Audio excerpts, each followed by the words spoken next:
Christ Blessing, Christ Vision Retreat. This is a story about a group gathered in a beautiful beach house at Tootgarook on the Mornington Peninsula to practice seeing one another through Christ's vision.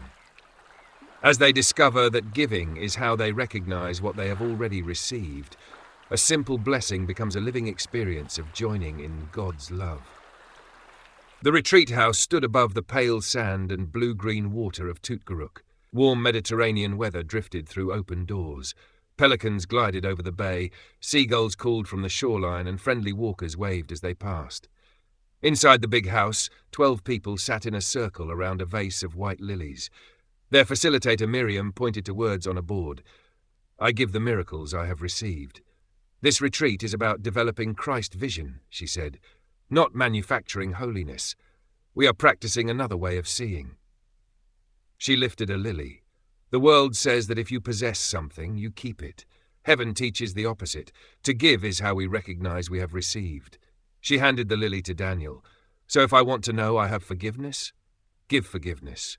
If I want to know I have healing, give healing. And if I want to know Christ vision is mine." Daniel smiled. "Give Christ vision." Miriam nodded. "Christ vision is the miracle we give." They began in pairs. Daniel faced Priya. At first he saw what he remembered from the day before, how often she interrupted, how confident she sounded, how impatient he had felt. Then he remembered the purpose. Christ beholds no sin in anyone. He looked again, not at her personality, not at her history, not at whether he agreed with her. He looked for innocence. Then Daniel spoke. "I love you, I bless you, I honor you. You are guiltless, you are innocent, you are sinless, you are perfect, you are whole.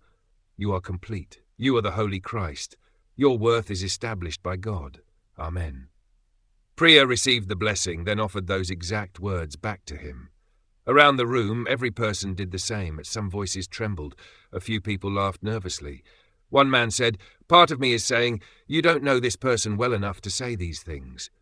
Miriam smiled. That is the practice. Christ vision is not based on what the eyes have collected. It does not ask the past for permission. Outside, 3 pelicans landed in the shallows. "Christ vision is a bridge between worlds," Miriam said. "It looks through the broken reflections of judgment toward the innocence that was never damaged."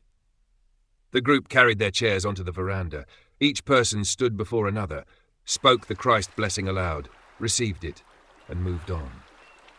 With every exchange, Daniel noticed something. He had thought he was generously giving Priya a kinder way of being seen. But as he called her guiltless, his own guilt loosened. As he called her innocent, innocence became available in his own mind. As he said she was whole, he stopped rehearsing the story that he was incomplete. To give was to receive. The blessing was not leaving him. It was revealing what had already been placed in the storehouse of his mind. By late afternoon, the group walked to the beach. The sand was warm. Seagulls hopped around their footprints. Pelicans floated beyond the small waves like quiet boats.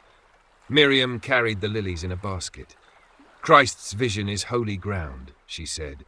"Forgiveness grows there like lilies. Their roots remain in their source, yet their fragrance can be carried into the world." Each person took one. "Give what you want to remember you have received." They paired again beside the water. One by one, every person spoke the Christ blessing aloud. No one had to earn it. No personality had to become perfect first. No past had to be repaired before innocence could be seen. Christ vision did not deny mistakes or harmful behavior. It simply refused to make error anyone's true identity. As the sun lowered over the bay, Miriam gathered everyone into one circle. "What have you received today?" "Forgiveness, peace, another way of seeing." Daniel looked around at the faces. "Each other." Miriam nodded. "And what will you do with what you received?"